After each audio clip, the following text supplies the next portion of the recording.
সুজি দিয়ে যে এত সুন্দর একটা রেসিপি তৈরি হয় না তৈরি করলে বুঝতে পারবেন না। এখানে ১ বাটির মতো সুজি, হাফ বাটির মতো চিনি আর দিয়ে দেবো ১ টেবিল চামচের মতো মিল্ক পাউডার আর বাইন্ডিং এর জন্য দেবো কাস্টার্ড পাউডার। কাস্টার্ড পাউডার যদি না থাকে এখানে আটা ময়দাও দিয়ে দিতে খুব ভালো করে মিক্সির মধ্যে গুঁড়ো করে নেব। এবার হাফ বাটির মতো টক দই আর কিছুটা বাটার একটা বাটির মধ্যে খুব ভালো করে মিক্স করে নেবো। হয়ে গেলে এবার যেটা গুঁড়ো করেছিলাম সেটা এবার দিয়ে দেবো। দিয়ে খুব ভালো করে মিশিয়ে নেবো। এদিক ওদিক দিয়ে খুব ভালো করে মেশানো হয়ে গেলে এতে এবার দেবো ফুটিয়ে ঠান্ডা করে রাখা দুধ। দুধটা একবারে দেবো না, অল্প অল্প দুধ দেবো। এবার ব্যাটারটা রেডি করব। ব্যাটারটা খুব যেন পাতলা না হয়, একটা মিডিয়াম ব্যাটার যেন তৈরি হয়। এবার যেহেতু সুজি আছে ০.৫ ঘন্টার জন্য রেস্টে রেখে দেবো। এবার ছোট ছোট বাটি নিয়ে নিয়েছি, সেই বাটিগুলোতে তেল মাখিয়ে নিয়েছি ভালো করে। খুব ভালো করে তেল মাখিয়ে নিয়ে এবার ওপর থেকে কিছুটা আমি আটার গুঁড়ো দিয়ে দিচ্ছি, যাতে এগুলো খুব তাড়াতাড়ি বেরিয়ে আসে। প্রত্যেকটা বাটিতে আমি আটার গুঁড়ো মাখিয়ে নিয়ে রেডি করে নিয়েছি। এবার একটু একটু করে ব্যাটারগুলো এবার এতে দিয়ে দেবো। তার আগে ব্যাটারটা দেখবো অল্প একটু দিয়ে দিচ্ছি এখানে ছোট এলাচ, দিয়ে ভালো করে মিক্স করে নিচ্ছি।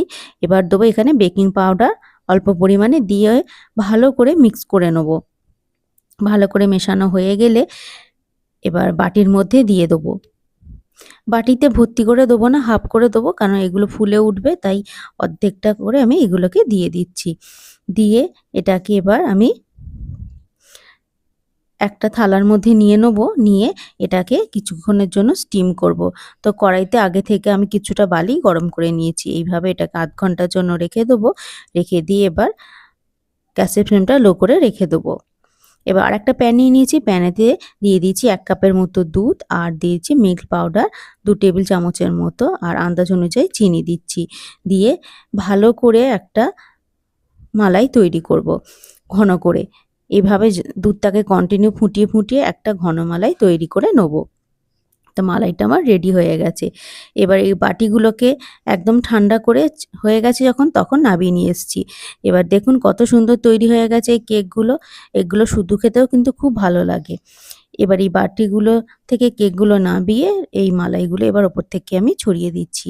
আর এটা যদি ফ্রিজে রেখে খান তো ঠান্ডা করে এত অসাধারণ লাগে খেতে কিন্তু। তো ঘরেতেই এরকম অসাধারণ স্বাদের একটা রেসিপি বা মিষ্টি তৈরি করে নিতে পারেন, যেটা অসাধারণ খেতে লাগবে।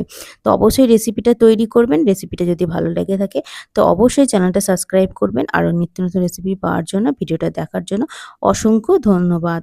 তৈরি আমাদের সুজির মালাই কেক।